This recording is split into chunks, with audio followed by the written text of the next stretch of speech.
Performance ৰিভিউৰ fund. কিয় বছৰেকীয়া performance ৰিভিউৱে কাম নকৰে?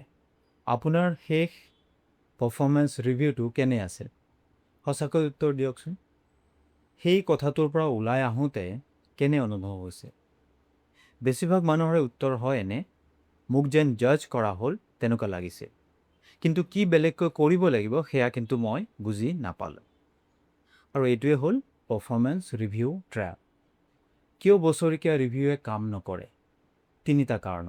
1 নম্বৰ, বছৰত ই এবাৰহে হয়। এই ৰিভিউ যি বহুত বেছি কম, বছৰত মাত্ৰ এবাৰ।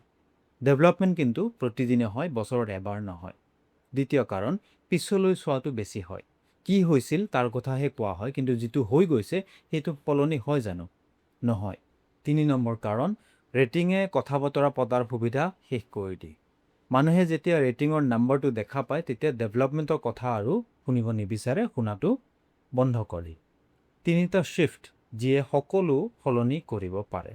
প্ৰথম শ্বিফ্ট, প্ৰতি 2 সপ্তাহত 15 মিনিটৰ ডেভেলপমেণ্ট কনভাৰচেশ্যন কৰা আৰম্ভ কৰক। 3টা প্ৰশ্ন মাত্ৰ সোধক। কি ভাল হৈছে যিটো বেছিকৈ কৰিব বিচাৰে? কি আপোনাৰ বাবে টান হৈছিল যিটো হোৱা উচিত নাছিল? এই সপ্তাহত কি বেলেগকৈ কৰিব বিচাৰে? 2য় কাম কৰক, ভৱিষ্যতৰ কথা বেছিকৈ কোৱা আৰম্ভ কৰক। ৰিভিউৰ 70% সময় আগলৈ কি হ'ব তাৰ বিষয়ে আলোচনা কৰা। 3 নম্বৰ, ষ্ট্ৰেংথ আৰু গেপৰ কথা একেলগে পাতক। কেৱল কি ভুল হৈছে, কি গেপ আছে সেই বিষয়ে নহয়, কি ভাল কাম কৰে, কিমান ভাল কৰিছে সেইটোও কওক। এই সপ্তাহত আপোনাৰ টীমৰ এজন মেম্বাৰক বাছি লওক আৰু এটা প্ৰশ্ন সোধক, কি ভাল হৈ আছে যিটো তুমি আৰু বেছিকৈ কৰিব বিচৰা? মাত্ৰ এটা প্ৰশ্ন, আৰু তাৰপিছত চাওক কি লাভ কৰে।